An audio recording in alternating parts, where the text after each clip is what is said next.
सांगली, मिरज आणि कुपवाड महानगरपालिका क्षेत्रात सुमारे 600 कोटी रुपयांच्या स्टॉर्म वॉटर ड्रेनेज प्रकल्पावर विरोधी पक्षाने गंभीर प्रश्न उपस्थित केले आहेत.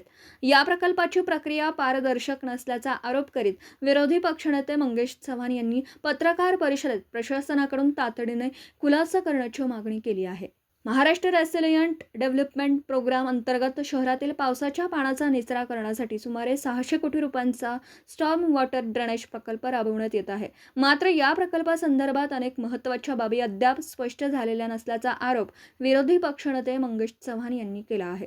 त्यांच्या म्हणण्यानुसार प्रकल्पातील 30% निधीबाबत शासनाचा अंतिम निर्णय झालेला नाही. तसेच प्रकल्पासाठी नियुक्त करण्यात आलेल्या सल्लागार संस्थेचं नियुक्तीपत्र महासभेसमोर सादर करण्यात आलेलं नाही. महासभेत सुचविलेल्या बदलांबाबत प्रशासनाने किंवा संबंधित संस्थेने कोणताही स्पष्ट निर्णय जाहीर केलेला नसल्याचंही त्यांनी सांगितलं. याशिवाय प्रकल्पाच्या ठेकेदाराचा अनुभव, यापूर्वी केलेली कामं, दर मान्यता, करारपत्र, सुरक्षा, अमानत, बँक गॅरंटी आणि वर्क ऑर्डर याबाबतही कोणतीही अधिकृत माहिती उपलब्ध करून देण्यात आलेली नसल्याचा आरोप त्यांनी केला. मंगेश चव्हाण यांनी स्पष्ट शब्दात सांगितलं की सांगली, मिरज आणि कुपवाड शहरातील जनतेचे कोणतेही नुकसान होऊ देणार नाही. प्रकल्पाच्या DPRमध्ये आवश्यक तांत्रिक सुधारणा करण्यात याव्यात, अन्यथा वेळ पडल्यास कायदेशीर लढा उभारला जाईल. या सर्व प्रकरणी पदाधिकारी आणि प्रशासनाने तातडीने खुलासा करावा अशी मागणी त्यांनी केली आहे. त्यांच्या या भूमिकेचे शहरातील काही नागरिकांकडून स्वागत होत असल्याचे चित्र दिसून येते.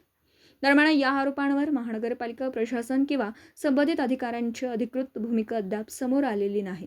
या प्रकरणातील पुढील घडामोडींवर सर्वांचं लक्ष आहे. पत्रकार राजेंद्र शिंदे, झी न्यूज. सांगली, मिरज, कुपवाड शहरामध्ये जागतिक बँकेच्या माध्यमातून जो निधी आला आहे, महापालिका क्षेत्रातील पाणी निचरा करण्यासाठी ज्या गटरीसाठी निधी आला आहे, तो निधी शासनाकडून महापालिकेला अजून प्राप्त झाला नाही.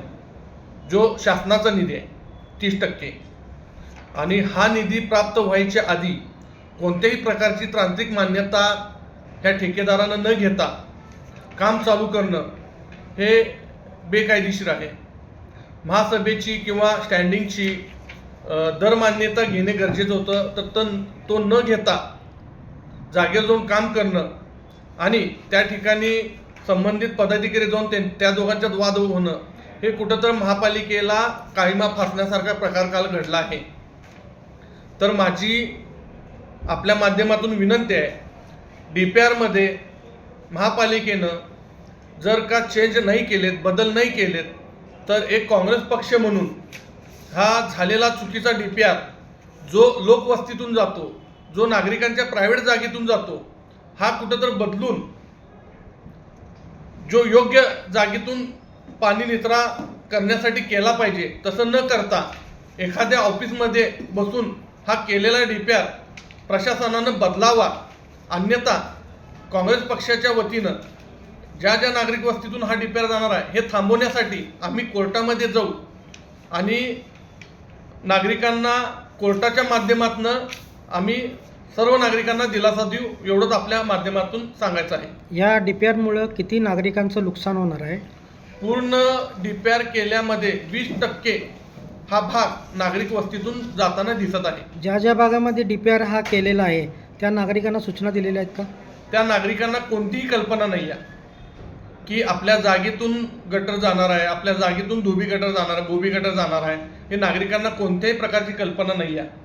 तर माझी विनंती आहे, हा DPR बदलून हे काम करावं. काम करायला आमचा विरोध नाही आहे. आपल्या माध्यमातून ज्या ज्या भागामधून DPR हा बदलायचा आहे त्या भागाच्या नागरिकांना आपण सूचना करणार आहेत का? 100% त्या नागरिकांना सांगू, त्या नागरिकांना पटवून देऊ, DPRची एक कॉपी देऊ. नागरिकांना जागृत करणं पण गरजेचं आहे. कुठल्या ठिकाणी जाणार आहे?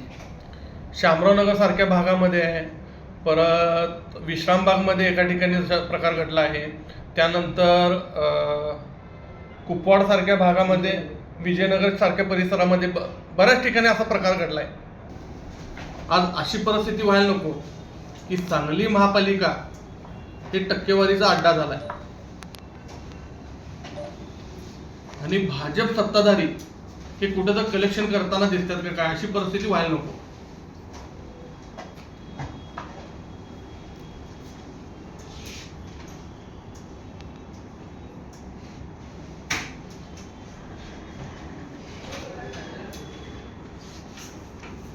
आता सगळ्यात महत्त्वाचा मुद्दा म्हणजे काय, जागतिक बँकेच्या निधीवरून महापालिकेमध्ये मागच्या सभेमध्ये जो गोंधळ झाला,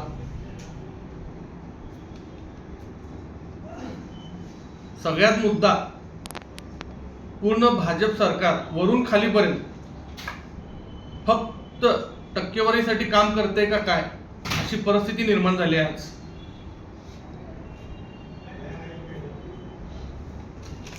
कारण डीपीआर करत असताना जनतेच्या हिताचा विचार न करता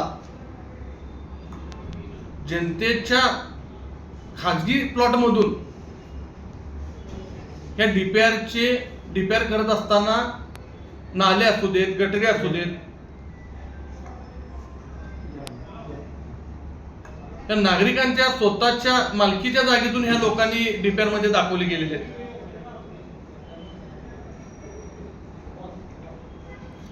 आता ह्यामध्ये तांत्रिक मान्यता घेत असताना, ज्यावेळी एखादा प्रोजेक्ट करत असताना शासनाची तांत्रिक मान्यता घेतली जाते.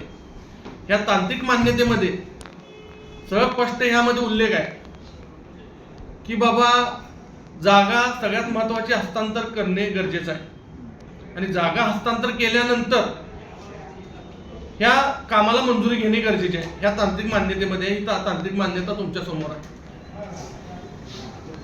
दुसरा विषय